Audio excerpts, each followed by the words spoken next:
இன்னைக்கு ஜன்தன் திட்டம் என்று சொன்னார்கள். 50 கோடி மக்களுக்கு இந்தியாவில் வங்கி கணக்கு தொடங்கப்பட்டிருக்கிறது. இன்னைக்கு ஸ்டாலின் சொல்றாருல, உரிமை தொகை 1000 ரூபாய். இந்த 1000 ரூபாய் உரிமை தொகையை பெண்கள்லாம் அழகா சொல்றாங்க, எங்க செல்போன்ல வந்து விழுந்துருச்சு, 1000 ரூபாய் விழுந்துருச்சு. எப்படி விழுந்தது? மரியாதைக்குரிய பாரத பிரதமர் வங்கி கணக்கு தொடங்கி வைத்ததனால் இந்த 1000 ரூபாய் வந்து விடுது. இல்லைன்னா இந்த 1000 ரூபாய்க்கு வங்கி கணக்கு தொடங்குறதுக்கே கால அவகாசம் அதிகமாக தேவை. இல்லைன்னா வரிசையில் நின்று கொண்டு வாங்கி கொண்டிருக்க வேண்டிய தேவை இருக்கு. ஆக மரியாதைக்குரிய பாரத பிரதமர் எவ்வளவு தொலைநோக்கோடு பணியாற்றி கொண்டிருக்கிறார் என்பதை நாம் புரிந்து கொள்ள வேண்டும். இன்னொன்று, இன்னைக்கு தமிழக முதல்வர் ஸ்டாலின் அவர்கள் எய்ம்ஸை பற்றி சொல்லி இருக்கிறார். மதுரை வந்து அமித்ஷா அவர்கள் எய்ம்ஸை வந்து பார்த்தாரா என்று கேட்டுக் கொண்டிருக்கிறார். ஸ்டாலின் அவர்களே, உங்களை போல அமித்ஷா இல்லை. மணிப்பூரில் பிரச்சனை என்றாலும் அவர் சென்று பார்த்திருக்கிறார். காஷ்மீரில் பிரச்சனை என்றாலும் அவர் சென்று பார்த்திருக்கிறார். ஆனால் கள்ளச்சாராய கள்ளக்குறிச்சிக்கு கூட உங்களால் போக முடியவில்லை.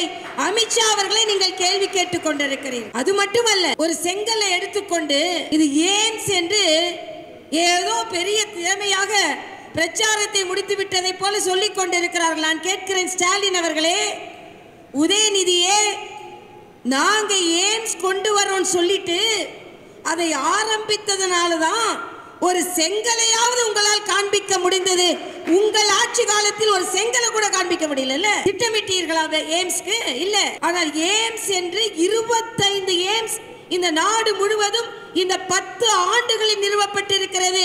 தமிழகத்திலும் எய்ம்ஸ் வரும், ஏற்கனவே வந்து கொண்டுதான் இருக்கிறது. இது தெரியாம எய்ம்ஸ் இல்லை எய்ம்ஸ் இல்லைன்னு சொல்லிக் கொண்டு இருக்கிறாங்க.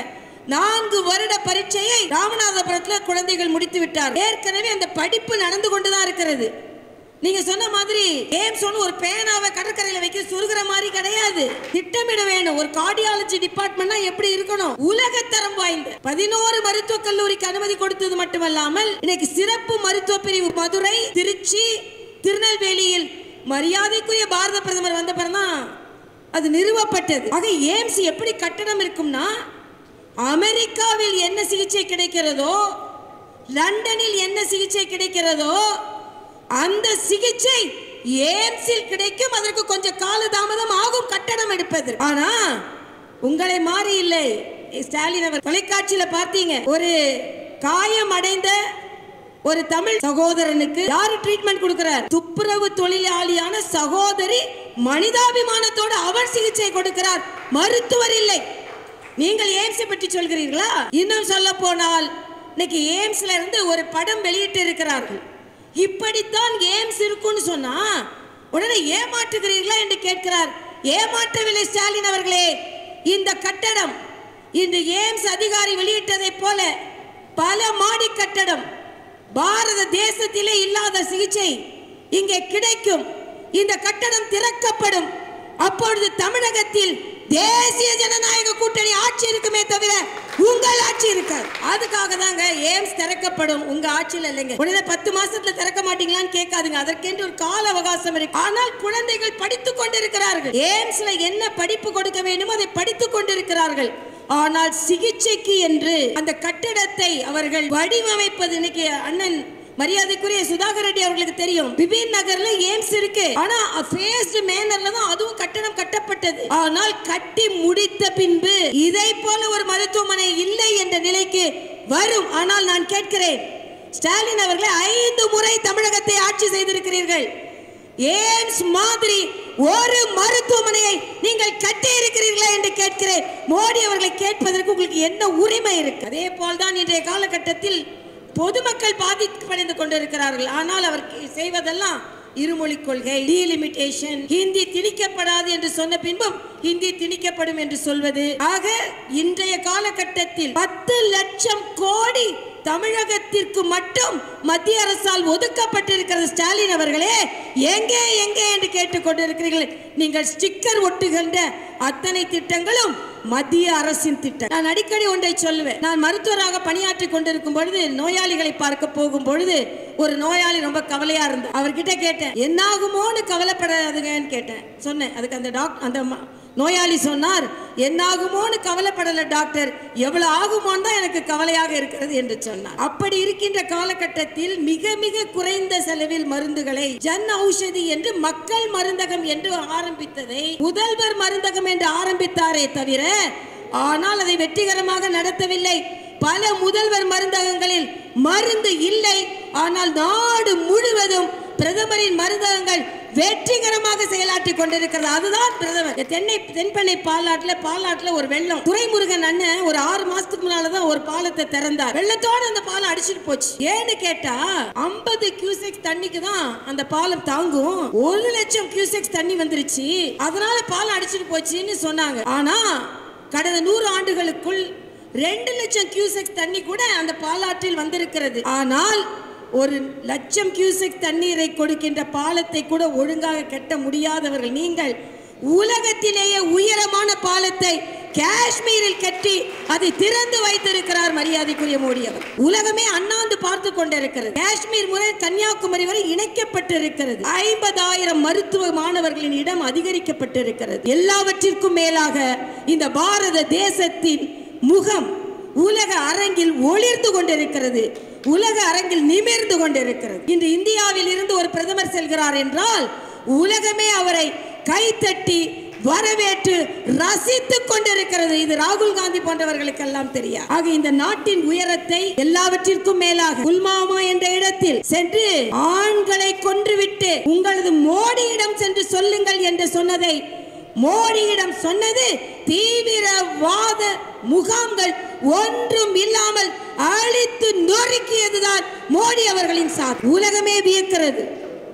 எப்படி பொதுமக்களை பாதுகாப்பு வைத்துக் கொண்டு எப்படி தீவிரவாதிகளை மட்டுமே அழிக்க முடிந்தது இவரால் என்றால் அதுதான் மோடி என்பதை சொல்லி நான் உங்களிடமெல்லாம் ஒன்றை கேட்டுக்கொள்கிறேன். ஏதோ தமிழகத்திற்கும் நமக்கு ரொம்ப தூரம், திராவிட கட்சிகள் தான் தமிழகத்தில் ஆள முடியும், தேசிய கட்சியான பாஜகவிற்கு இங்கே பலம் இல்லை என்பதை எல்லாம் பொய்யாக்கி இதே தென் சென்னையில் மிக அதிகமான வாக்குகளை வாங்கி தந்த உங்கள் ஒவ்வொருவருக்கும் உங்கள் பொற்பாதங்கள் தொட்டு எனது வணக்கத்தை நான் தெரிவித்துக் கொள்கிறேன். அதே நேரத்தில் தம்பி குமாரிடம் நான் சொல்கிறேன், இன்று இந்த சோழிங்கநல்லூரில் நின்று கொண்டிருக்கிறோம். இந்த சோழிங்கநல்லூரில் இருந்து சட்டமன்ற உறுப்பினர் நமது ஜார்ஜ் கோட்டையை அலங்கரிக்க வேண்டும் என்று நான் கேட்டுக்கொள்கிறேன். 2026 நமக்கானது. ஜார்ஜ் கோட்டையில் காவிக்கொடி நிச்சயமாக பறந்தே தீரும். ஏனென்றால் திராவிட மாடல் பெண்களுக்கு பாதுகாப்பு கொடுக்காத ஒரு அரசு இருக்க வேண்டுமா என்று நான் பெண்களிடம் கேட்கிறேன்.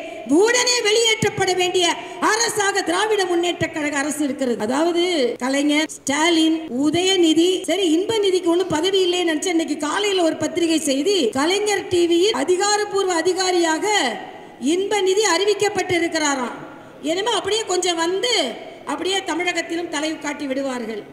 ஆனால் பாரதிய ஜனதா கட்சி அப்படி அல்ல. இன்னாரின் மகள் என்பது இல்ல, இன்னாரின் மகன் என்பது இல்ல. ஒரு சாமானிய தொண்டன் கூட பிரதமராக வர வேண்டும் என்பதை உலகிற்கு உணர்த்தி கொண்டிருக்கிறது நம் கட்சி. அதனால் நான் கடுமையாக உழைக்கும் யாருக்கு வேண்டுமானாலும் இந்த கட்சி வாய்ப்பை தரும். 2026 நமக்கான. சுற்றி சுற்றி பணியாற்ற வேண்டும். நம் மோடி அவர்கள் செய்திருந்த நல்ல காரியத்தை தமிழக மக்கள் மனதில் சென்று விதைக்க வேண்டிய நிலையில் நாம் இருந்து கொண்டிருக்கிறோம். நல்லவற்றை எல்லாம் ஸ்டாலின் புறக்கணித்துக் கொண்டிருக்கிறார்.